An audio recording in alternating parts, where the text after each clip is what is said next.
Assalamualaikum warahmatullahi wabarakatuh. Shalom, Om Swastiastu, Namo Buddhaya, Wedi Dongtian, salam toleransi dan salam sejahtera untuk kita semua. Halo semuanya, perkenalkan nama saya Az-Zahra Nur Fadila. Di sini saya ingin menceritakan tentang sosok pahlawan yang underrated, yang namanya mungkin masih asing ya di telinga kita, yang mungkin kita belum banyak kenal tentang pahlawan tersebut. Mau tahu siapa? Yuk, simak baik-baik. Teman-teman semua pasti pernah lihat kan foto-foto bersejarah saat proklamasi, saat Insinyur Soekarno membacakan teks proklamasi, saat Suhut dan Latif Hendraningrat mengibarkan bendera merah putih, dan saat masyarakat Indonesia saat itu menyanyikan lagu kebangsaan kita, yakni Indonesia Raya. Teman-teman semua pernah kepikiran gak sih, siapa sih sebenarnya yang motoin foto-foto luar biasa tersebut? Nah, ternyata yang motoin itu adalah dua bersaudara Nyong dari Sulawesi Utara. Namanya itu Alex dan Franz Mundur. Yuk kita cari tahu biografi dan kisah hidup mereka. Yang pertama ada Alex Mundur. Alex Impuro Mundur lahir di Kawangkoan, Sulawesi Utara pada 7 November 1907.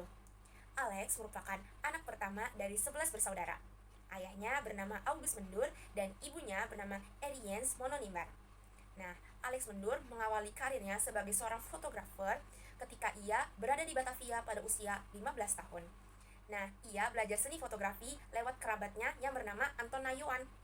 Nah, Anton Nayuan ini pada saat itu dia bekerja di kantor milik Belanda yang menjual dan menjajakan berbagai perlengkapan untuk fotografi. Nah, pada masa pendudukan Jepang di Indonesia, ternyata Alex Mundur pernah dipindah tugaskan untuk bekerja di salah satu kantor berita Jepang bernama Domei Tushin. Yang kedua, ada Franz Mundur. Franz Sumarto Mundur lahir di Kawangkoan, Sulawesi Utara pada 16 April 1913. Franz merupakan anak keempat dari 11 bersaudara. Nah, Franz ini sudah meninggalkan kampung halamannya sejak ia masih berusia muda. Ia sempat berkelana ke Surabaya hingga ke Batavia. Di Batavia, ia bertemu kembali dengan kakaknya yakni Alex Mundur. Nah, lewat kakaknya itulah Franz diajari tentang seni-seni fotografer. Kemudian, Franz akhirnya bekerja di koran harian Asia Raya sebagai seorang fotografer, jurnalistik, dan juga wartawan. Alex dan Franz mendengar bahwa Indonesia akan segera dimerdekakan lewat radio yang berada di kantor berita Domei. Alex pun berinisiatif untuk mengajak Franz untuk pergi ke sana keesokan harinya untuk memotret beberapa foto bersejarah. Alex tahu pada saat itu masyarakat Indonesia belum banyak yang mempunyai kamera. Nah, Franz kemudian setuju dengan ide Alex. Hingga keesokan harinya, mereka pun berangkat ke Jalan Pegangsaan Timur. Mereka datang dengan mengendap-endap agar tidak ketahuan oleh tentara Jepang.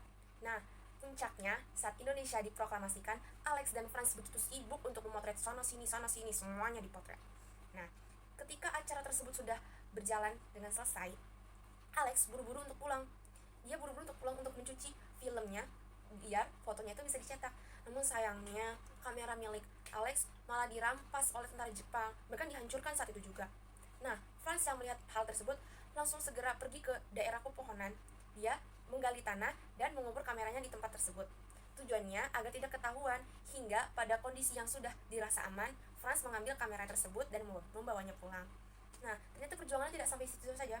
Ternyata perjuangan selanjutnya yaitu ketika mereka ingin mencetak fotonya. Alex dan Franz bahkan harus melompati pagar, mengendap di malam hari, hingga memajati pohon untuk mencetak foto tersebut. Mereka mencetaknya di dekat kantor berita Domei. Nah, foto-foto milik Franz yang terselamatkan baru bisa tersebar dan diperlihatkan kepada publik 6 bulan setelah Indonesia merdeka. Foto milik Franz dimuat dalam surat kabar harian Merdeka yang merupakan besutan Burhanuddin Muhammadiyah pada tanggal 19 sampai 20 Februari 1946. Sejak saat itu, masyarakat Indonesia tahu, oh ini loh foto waktu kemerdekaan Indonesia, oh ini loh buktinya Indonesia tuh udah pernah merdeka, ini loh buktinya lewat foto-foto yang dipotret oleh Alex dan Franz Mundur. Jasa-jasa mereka begitu luar biasa. Jasa-jasa mereka bisa mengubah sejarah negeri ini. Sungguh luar biasa apa yang telah mereka perbuat ini. Pada Februari 2013, dibangunlah tugu, patung, dan juga museum di daerah tempat tinggalnya dulu di Kawangkoan, Sulawesi Utara. Tujuannya untuk menghormati dan menghargai jasa-jasa mereka. Nah, itulah dia cerita tentang pahlawan underrated versi saya yang bisa saya sampaikan kepada teman-teman sekalian. Semoga bisa dipahami dan semoga bermanfaat ya. Terima kasih. Wassalamualaikum warahmatullahi wabarakatuh. Shalom, Om Swastiastu, Namo Buddhaya, Wedi Dongtian, salam toleransi dan salam sejahtera untuk kita semua. Sampai jumpa semuanya.